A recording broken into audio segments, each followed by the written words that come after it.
큐레이터를 맡은 신윤선이고요. AAD 토크 시작해 보겠습니다. 신보슬 큐레이터님을 모시고 말씀 나눠보도록 할 겁니다. 토탈미술관 큐레이터 신보슬입니다. 큐레이터 한 지 한 20년 되는 것 같고요.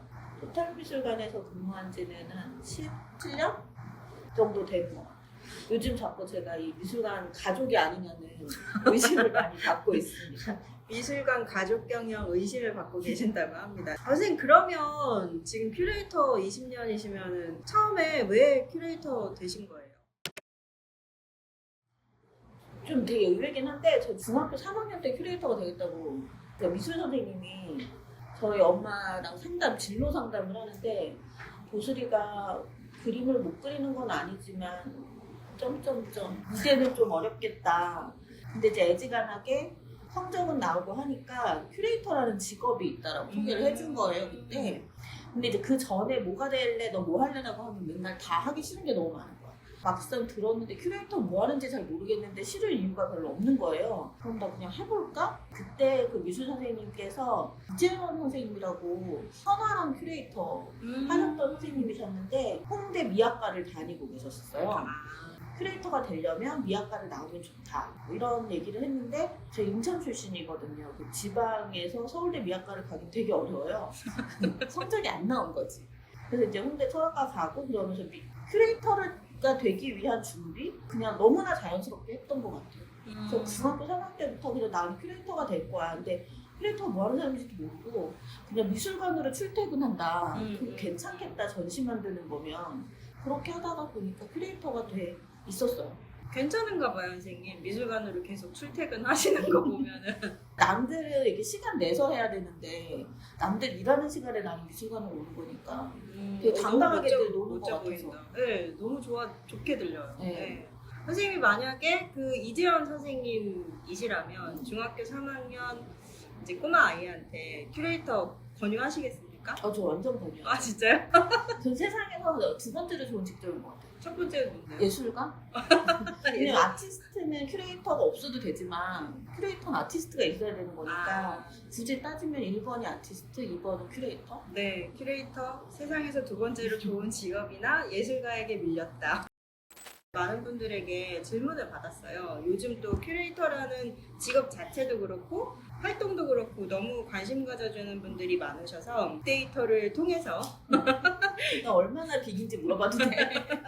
네, 그래서 지금 예술씬에 있는 젊은이들이 선생님께 궁금해하는 질문을 몇 가지 드리려고 합니다. 선생님의 연륜에서 묻어나는 진정성 있는 답변 부탁드립니다. 전시를 비롯해서 수많은 예술을 관람해 오고 계신다고. 저도 선생님 SNS 통해서 이렇게 뭐 갤러리, 미술관 또 뭐 그 외에 다양한 예술 활동들 워낙 많이 올려주셔가지고 선생님도 이렇게 열심히 다니시는데 나는 뭐 하고 있지? 뭐 이런 반성을 많이 할 때가 있는데요. 그런 예술을 경험한 후에 느낌과 감상을 어떻게 정리하시냐 이런 질문이 있었다고 하네요. 그래서 어떤 방식으로 기억하고 기록하시나요? 좀 여러 레이어가 있긴 한 것 같아요. 요즘에 인스타 많이 하는데 인스타는 사실 어느 순간부터 제 피드가 좀 바뀌었어요. 이렇게 되게 클로즈업만 많이 올리고 전체 전시장 전경이나 이런 것들은 웬만하면 안 올리는데 그렇게 된 계기가 어떤 작가님이 그러시는 거야. 그러니까 우리는 보통 프리뷰 같은 데 많이 가잖아요. 거기서 다 올려버리면 그럼 전시 보러 가서 너무가 재미없다라는 얘기를 해서 그러면 다 올리는 거 좀 지양해야 되는 건가? 라는 생각을 하면서 이제 클로즈업 올리는데 이제 그러다 보니까 되게 다른 걸 보는 것 같아요. 그림 안에서도.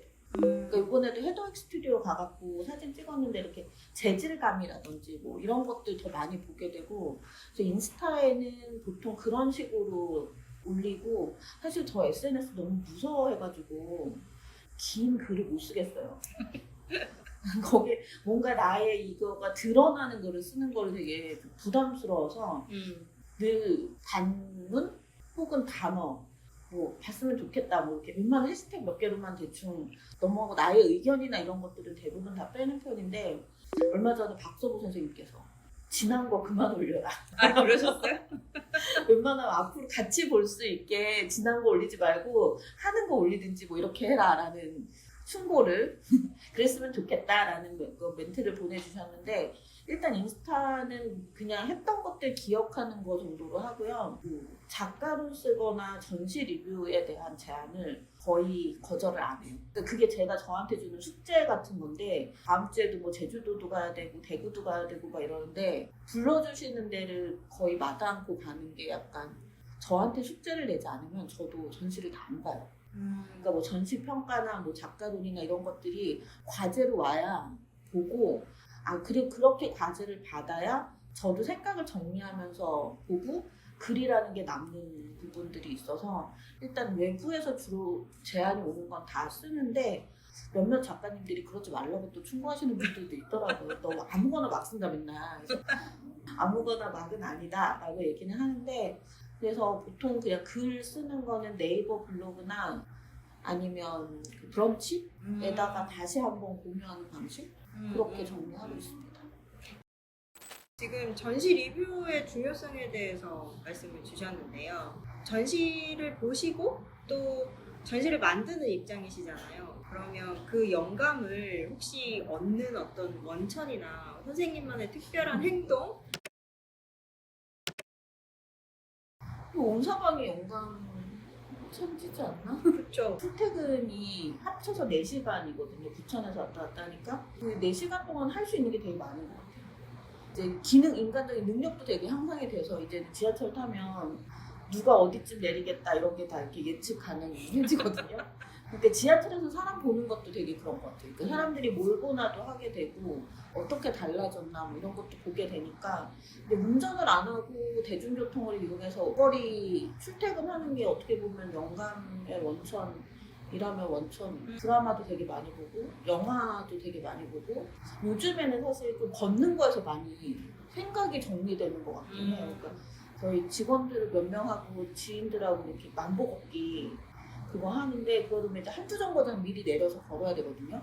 그 지금 사는 동네 16년 동안 살고 있는데 너무 몰랐던 게 많은 거. 걸으면서 보이는 게 되게 많더라고요. 그래서 걸으면서도 되게 많이 하는 것 같고 눈으로 보는 건 다 좋아하는 것 같아요. 다음 질문으로 넘어가 볼게요. 저도 개인적으로 궁금했던 내용이기도 한데요. 예술가와 지속적으로 좋은 관계를 유지하는 비결은 무엇인가요? 저도 이건 좀 궁금하기도 하고 예술가와 싸워보신 적 없으세요? 저 되게 많아요.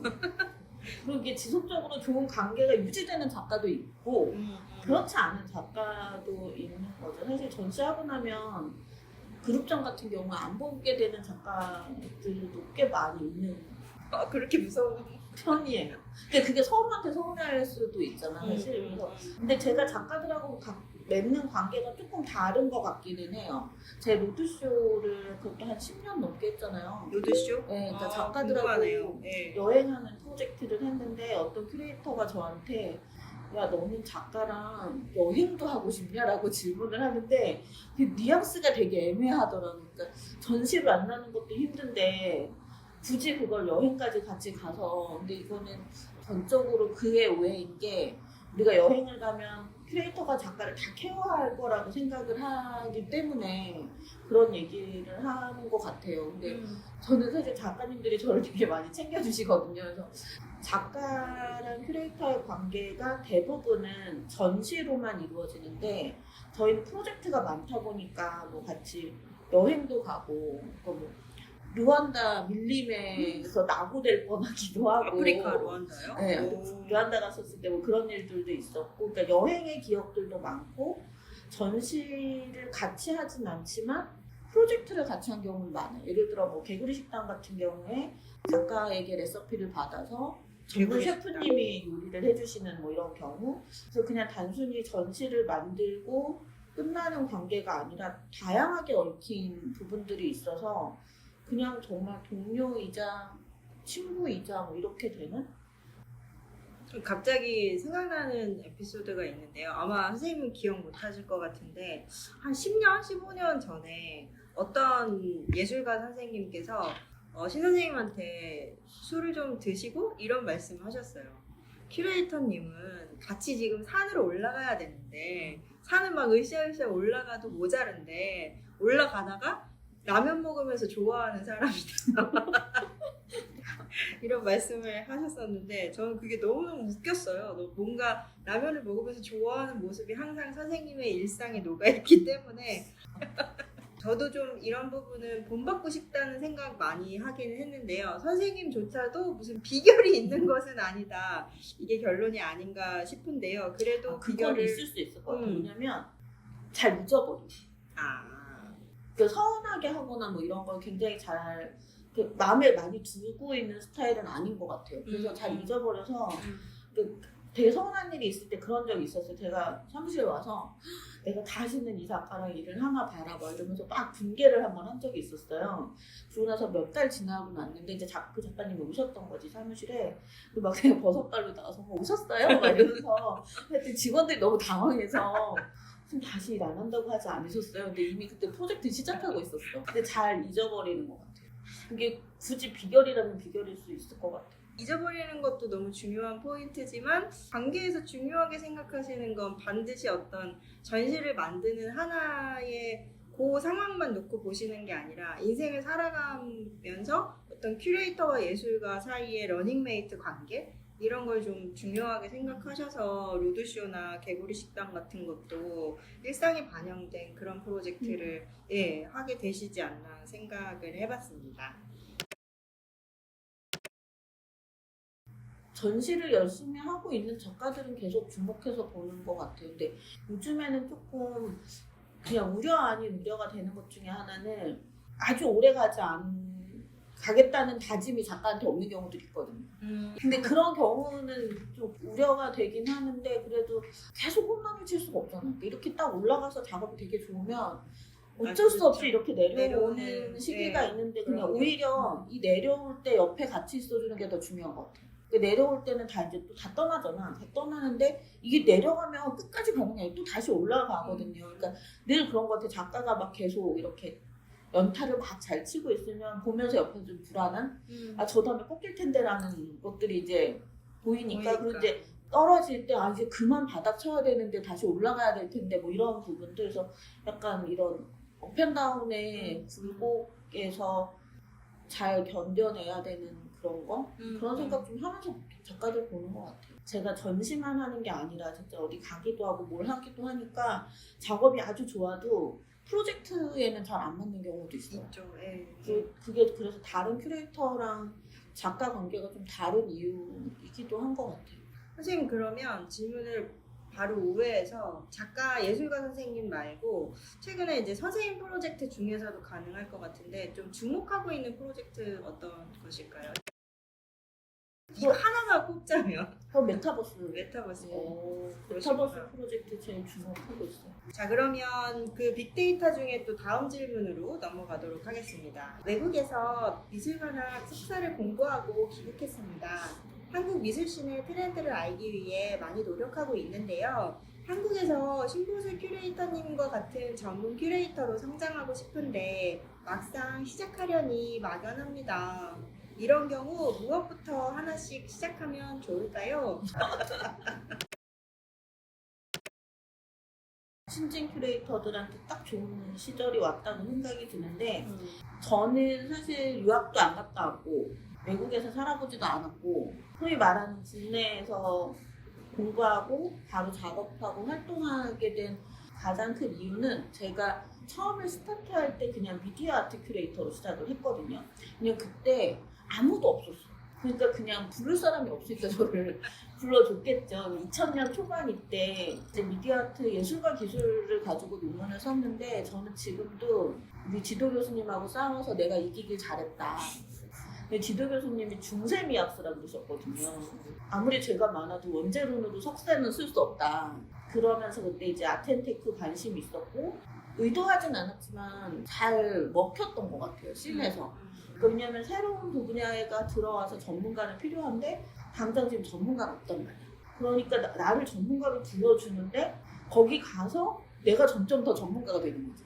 그 씬에서 자꾸 불리고 다니면 그 씬의 전문가들을 만나게 되잖아요. 그래서 제자들한테도 그 얘기 많이 하는데 일단 시작하면 된다고 생각해요. 지금이 약간 그런 시기라고 보시는 거죠? 지금이 이게 약간 90년대 말에서 2000년대 뭐 새천년이다라고 했었을 때랑 유사하게 지금 뭐 웹3나 이런 것들 나오면서 이게 전체적으로 바뀌는데 아무도 누가 전문가라고 얘기할 수 없는 상황이기 때문에 그게 좀 중요할 거라고 생각이 들고 시작하는데 허들이 많이 없어진 것 같아요. 그러니까 저도 사실은 제가 처음에 글 썼던 게 블로그에다 전시 리뷰 쓰다가 잡지 글을 쓰게 됐던 거거든요. 근데 지금 어차피 여러분들한테 다 열려있는 플랫폼이니까 거기서 뭐래도 그냥 시작을 하게 되면 좋을 것 같고, 만약에 아주 친한 후배라면 조언하기를 전문 분야를 빨리 택하라고 얘기해요. 한우물을 파는 뭐 그런 성질인가요? 그런 셈이죠. 왜냐면 지금 예를 들어 이 많은 큐레이터들이 있는데 이 중에 미디어 아트 큐레이터 하는 사람 몇 명이야 이거 될 거고, 근데 아직 전문 분야가 없는 데가 너무 많아요. 건축도 지금 그렇게 건축 전문 큐레이터라고 할 분 별로 없고 많지가 않죠. 패션도 마찬가지고 퍼포먼스도 그렇고 사운드 아트도 그렇고, 그러니까 이 안에서 뭐 그 엄청난 서양 미술사나 이런 것들을 다 전공할 수 없으니 그 중에 하나 내가 진짜 팔 거 하나를 해놓으면 거기에서 이렇게 확장돼서 만날 수가 있으니까 일단 내가 어디 전문으로 할 거냐라는 걸 하나 정하고, 가급적이면 그게 니치가 되면 좋겠죠. 전문가들이 많이 없는 부분. 그러고 나서 그냥 내가 뭐 홈페이지가 됐던 블로그가 됐던 내가 하는 것들을 거기다 계속 올리고 하면 근데 주목하기가 너무 좋으니까 요즘에. 그래서 오히려 옛날처럼 저는 굳이 유학 안 가도 된다고 얘기하거든요. 이분은 이미 유학을 갔다 오셨대요. 그러니까 갔다 왔으니까. 그러니까 만약에 안 갔다고 한다면 그 뭐 유학 가야 되냐고 물어보는 친구들도 있어요. 근데 굳이 그럴 필요 없고 그냥 내가 어느 분야를 전공할 것인가. 왜냐면 아까 영감을 어디서 얻느냐랑도 되게 맞는데 뭔가 하나를 파놔야 얘랑 연결되는 걸로 만나질 수가 있는 것 같아요. 내가 막 계속 나 만화 전시를 만들 거야 막 이러고 하면서 돌아다니면 모든 게 다 거기 연결된 애들이 보이거든요. 그러니까 그런 것처럼 내 전문 분야 하나를 딱 잡고 그 다음에 뭔가 바깥으로 보여줘야지 내가 뭐 하는 사람인지 아니까. 근데 보여주기가 너무 좋잖아요. 옛날에는 취업하지 않으면 안 됐단 말이에요. 내가 어디 가서 들어가지 않으면 안 되는데 지금은 어디 안 들어가도 충분히 할 수 있으니까 그 두 가지만 잘 운영해도 충분히 잘 되지 않을까요? 아직도 너무 필요한 분야가 많아요. 선생님, 그러면 아까 메타버스도 이제 주력하고 있는 프로젝트라고 하셨고, 또 좀 전에 이제 논문을 예술기술로 쓰셨다는 말씀도 주셨는데, 지금 프로젝트 중에 토탈 메타버스처럼 새로운 기술 매체와 예술을 융합하는 전시를 기획할 때 기획자에게 필요한 마인드셋은 무엇일까요? 어떤 점에 주안을 두고 기획해야 할까요? 이런 질문을 주셨는데요. 꺾이지 않는 마음?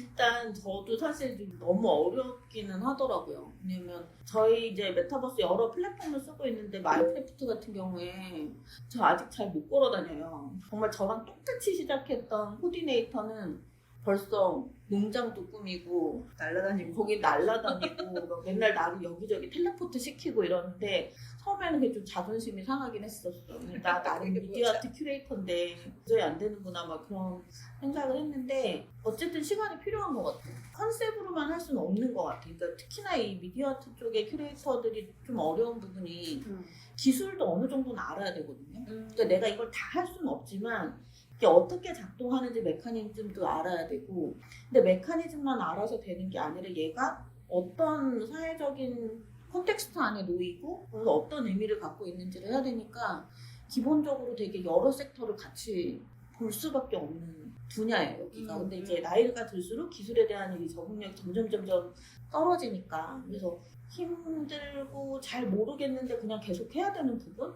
이게 너무 당연한 거라고 생각하고 저는 요즘에 저한테 계속 체면을 거는 게 오늘이 제일 쉬워 내일 되면 더 어려워질 거야 막 이런 마음으로 그거 맨날 보고 뭐 하루에 10분씩 마인크래프트 들어가기 뭐 이런 거 하고 그거를 내가 해보지 않으면 이게 어떤 면에서 이 기술이 중요하고 그 중요한 거나 의미를 어떻게 관객하고 나누고 그리고 어떻게 관객한테 내가 자신 있게 얘기하고 하는 부분들이 책으로 봐서는 안 되는 거예요. 그러니까 NFT를 하면 NFT 한번 해서 돈 다 날려보고 뭐 메타버스 가서 계속 어디 갇혀보고 약간 이런 것들을 계속 해야 되는 거라서 굳이 그걸 이제 필요한 마인셋이라고 하면 실제 실행해야 되는 거, 내가 해보는 거 제일 중요한 지점인 것 같아요. 이제 마인드셋의 결론은 중꺾마였고, 네, 여러 섹터의 공부가 필요한 그런 분야다. 기술을 이제 전달하는 모더레이터, 뭐 메디에이터의 그런 역할에서 기술이 어떤 건지 알아야 또 그거를 그 영향력을 전달하고 그걸 또 비평적으로 볼 수 있는 관점을 가질 수 있다. 이렇게 말씀을 주셨습니다. 확실히 그 경험의 차이는 좀 극과 극이 아닌가 이런 생각이 특히 들었어요. 요즘 기술이 더 그런 것 같아요. 요즘 기술이? NFT나 뭐 메타버스나 이런 부분들이 안 해보고 얘기하기는 조금 어려운. 그러니까 책으로만 보면 되게 어려운데 실제로 해보면 그렇게 어렵진 않거든요. 근데 이거 실제로 해보면 이게 어떤 영향력이 있겠구나, 이게 어떤 식으로 바뀌겠구나가 바로 보이니까 그래야지 다른 사람이 한 걸 내가 반복하지 않고 이 기술에서 나만 보는 관점들이 생겨나요. 9시에서 10시에 자요. 그래서 약속을 거의 8시 안에 약속을 웬만하면 끝내려고 하고. 저도 선생님 일찍 일어나시고 일찍 주무시는 건 잘 알고 있었어요. 제가 꼭 늦게 전화하면 안 받으시더라고요. 집에서는 전화 잘 안 받아요. 집에 딱 들어가면 일단 전화 잘 안 받고. 옛날에 그 작가님들하고 다닐 때 최정화 선생님 그러시잖아요. 최정화 선생님이 맨날 어디 출장 가면 막 다 불러서 한잔 하자 우리 딱 하고 10시만 되면 사라지세요. 그리고 새벽 6시에 일어나면 혼자서 막 산책하고 다니시고. 근데 왜 저러는 거야? 막 이런 생각을 옛날에 했는데 요즘 제가 그러고 있더라고요. 하지만 여러분, 멋진 큐레이터가 되기 위한 필수 조건으로 일찍 자고 일찍 일어나는 것은 아니다.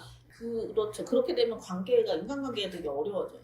아, 그렇기도 하나요? 네, 왜냐면 대부분 만나는 게 사실 미팅에서 하는 얘기보다 밥자리, 술자리에서 아이디어도 더 많이 나오고 막 대부분 뭔가 프로젝트 만들고 그랬던 게 10의 인생도 작가랑 밥 먹다가 그냥 해볼까 해서 시작한 거고. 그래서 그런 모임이 사실 중요하기는 한데 이제 체력이 딸리니까 그걸 제가 간신히 맞춰가고 있는. 어쨌든 요즘엔 5시에 일어나고 10시에 자려고 합니다. 선생님 지금 말씀 중에 프로젝트 제목이 막 여러 개가 나왔는데 다 너무너무 궁금하고 한번 해주시는 시간이 있으면 좋을 것 같습니다. 그냥 큐레이터로 타고났나 봐요. 내추럴 본 큐레이터다. 그게 그런 것 같아요. 그러니까 사실 저 중간에 큐레이터 그만두고 주스 가게 한 적이 있었거든요. 그만뒀던 적이 있는데 너무 힘들고 되게 의미가 없다는 생각이 든 거예요. 몇십억을 써갖고 막 비엔날레급의 전시를 만드는데 그게 누군가의 하나의 인생을 바꾸지도 못할 거면 차라리 이거를 어디 아프리카나 이런 데 학교를 짓는 게 낫지 막 이런 생각하면서 큐레이터를 그만뒀던 적이 있었는데 큐레이터가 더 쉽더라고요. 주스 가게 진짜 어렵더라고요. 한 1년 좀 넘게 했는데 그런 생각이 든 거예요. 왜냐면 여기에서 내가 더 발전되는 건 아무것도 없는 것 같다는 생각? 주스를 팔아서 이제 수입은 늘 수는 있겠지만 그렇게 10년을 해도 나는 별로 달라지지 않을 것 같다는 생각이 들었는데 큐레이터 직업은 사실 그렇잖아요. 내가 어떤 거에 포커싱을 하느냐에 따라서 완전 달라지게 성장이 가능하거든요.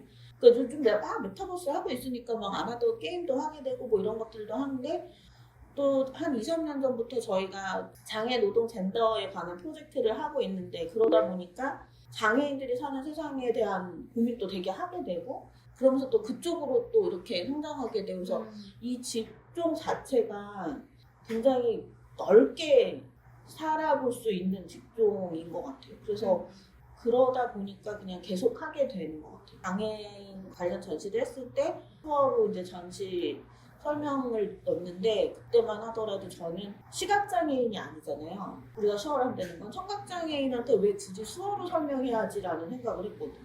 어차피 눈으로 작품 보는 거고 텍스트 읽는 데는 아무 문제가 없는데 왜 이게 수어를 해야 되는 거지? 라는 고민 아닌 고민을 하면서 그때 이제 수어 통역해 주시는 선생님하고 얘기를 나눴는데 그 청각장애인들의 교육 환경이 그렇게 좋지 않아서 문해력이 되게 떨어진대요. 그래서 우리가 지금 전시장에 비치된 글의 반도 다 이해를 못한다는 거야. 근데 이거를 또 수어로 통역하는 과정을 보니까 외국어랑 너무 똑같은 거야. 근데 수어가 단어가 제한적이라서 우리가 쓴 거를 그대로 통역이 안 돼. 그러니까 이거를 수어용으로 다시 텍스트를 바꾸고 그걸 통역을 하시더라고요. 그런저런 걸 생각하면서 이제 우리 미술관을 보면 장애인 억세스가 되게 안 좋은 물리적 그러면서도 여러 가지 것들을 제가 배워가면서 성장해 가는 지점들이 있어서 이 기획이라는 직업은 정말 그 나이가 많이 들어도 계속 할 수 있는 그리고 점점 더 나의 경험치와 내 생각이 성장하는 것만큼 더 좋은 전시를 만들 수 있는 가능성 같은 게 있어서 갈등이 있을 때는 때려쳐야지라는 생각을 되게 많이 하죠. 근데 이제 딱 오픈하고 나면 다음에는 이 부분을 보강해서 더 잘해야지라는 그런 생각도 드는 것 같아요. 저도 큐레이터는 아니지만 AAD를 하면서 많은 예술가 선생님들, 큐레이터 선생님들을 만나니까 이것저것 공부를 또 계속 하게 될 수밖에 없는 거예요. 근데 그렇게 공부를 하면서 계속 그 직업에 대해서 감사하게 되는 순간이 많은 것 같아요. 생각해보면 일용직 노동자분들부터 만나자 전시 세팅하고 설치하고 막 이러면 거기부터 제가 덴마크 여왕님까지 독대를 했었거든요. 근데 이렇게 다 만날 수 있는 직종이 생각보다 많지 않아요. 어떤 사람은 살면서 평생 안 해도 되는 일들을 계속 겪어가면서 하다 보니까 사실 지루하거나 심심할 틈도 없는 것 같아요. 번아웃이 오는 건 내가 소비된다고 생각할 때 번아웃이 오는 것 같아요. 그러니까 어딘가에서 무슨 일을 할 때 나를 위해서가 아니라 예를 들어 내가 실대표를 위해서 자꾸 이 사람이 나를 괴롭혀. 그걸 다 맞춰주려고 하면 번아웃이 올 수밖에 없을 것 같아요. 그러면 딱히 번아웃이 올 만큼 일을 하지는 않는 것 같기도 하고 요즘에는 다 일과 생활을 분리한다고 되게 많이들 그 칼같이 지키시잖아요. 이 직종의 특성상 이게 약간 그런 거죠. 6시가 됐으니 난 절대 전시를 보지 않겠어. 이럴 수 없잖아. 괜찮아. 오늘은 주말이니 내가 절대 예술 근처도 안 가겠어. 이럴 수는 없잖아요. 1년에 17개, 18개 프로젝트 한 적 있었거든요. 일주일에 한 번씩 잠수 타긴 했었어요. 그러니까 아예 집에다가도 연락하지 말아라 하고 그냥 거의 24시간 혼자 딱 있는 그런 게 보장되지 않으면 그 다음 주가 되게 힘들더라고요. 근데 요즘에는 뭐 외근도 많고 지방도 많이 가고 막 그래서 한 달에 한 번 정도는 아무것도 안 하는 하루를 지키려고 해요. 그러면 좀 덜 지치는. 그쵸. 그게 뭐 한 달에 한 번이든 일주일에 한 번이든 혹은 뭐 24시간 중에 뭐 2시간이든 약간 각자 맞는 그런 스타일이 있기는 있을 것 같아요. 근데 선생님 말씀은 어쨌든 좀 완벽하게 분리되는 시간은 반드시 필요하다. 그게 이제 번아웃 극복 방법의 중요한 이제 요소일 것 같다. 이렇게 말씀 주신 것 같습니다. 아까 얘기한 것처럼 사실 큐레이터는 세상에서 제일 2번째로 좋은 직종이라고 생각을 하고 큐레이터가 되고 싶어하는 친구들이 많기는 한데 현장을 잘 모르기도 하고 막상 오면 여기가 굉장히 제가 이렇게 막 웃으면서 얘기하니까 그렇지 굉장히 쉽지 않은 곳이잖아요. 되게 육체적으로 일단 건강해야 되는 부분들 체력적으로도 되게 요구되는 부분이 있고 공부도 되게 많이 해야 되고 그러다 보니 모두에게 있는 24시간을 줄여야 되니까 근데 그럼에도 불구하고 점점 더 멋진 직종이 돼가는 것 같아요. 큐레이팅이라는 부분은. 그래서 그거를 조금 더 같이 나누고 재밌게 일할 수 있는 후배들이 많이 있었으면 좋겠어요. 저희 지금 초등학교 5학년들하고 큐레이팅 수업하거든요. 진짜요? 되게 재밌어. 그냥 우리가 하는 거 다 해, 걔네들이. 뭐 싸우기도 하고 화해도 하고 그래요? 작가 인터뷰도 하고 스튜디오 방문도 하고 그러는데 너무 놀랬던 게 뭐냐면 큐레이팅 방법을 알면 작품을 감상하는 것도 되게 즐기게 되더라고요. 전시를 보는 거랑 작품을 보는 건 좀 다르거든요. 이 친구들이 초등학교 5학년인데도 큐레이팅이 전반적인 것들을 하고 나면 전시장에 가서 되게 재밌어요. 기획력이라는 게 되게 자기 주도적인 삶을 사는 거죠. 누구한테 이렇게 속하지 않고 그러니까 뭐 자기네들끼리 점심시간에 뭔가 이벤트를 만들기도 하고 얘기한 것처럼 전문 직종으로서의 큐레이터도 되게 멋지긴 하지만 그냥 내 생활을 주도적으로 즐겁게 계획하는데도 사실 큐레이팅에 관한 관점은 좀 도움이 많이 될 것 같아요. 무슨 말을 해야 될까? 건강하세요. 토크 너무 짧죠. 그렇지만 시간 관계상 여기서 마무리하려고 하는데요. 앞으로도 AAD 토크 많은 기대 부탁드리고요. 또 AAD 워크숍에서 뭐 이제 신보슬 큐레이터님이랑 또 다른 예술가분들, 다른 큐레이터분들 모시고 중요한 워크숍 또 회차별로 진행하려고 준비하고 있습니다. 많은 성원과 응원 부탁드리도록 하겠습니다. 여기서 마치겠습니다. 감사합니다.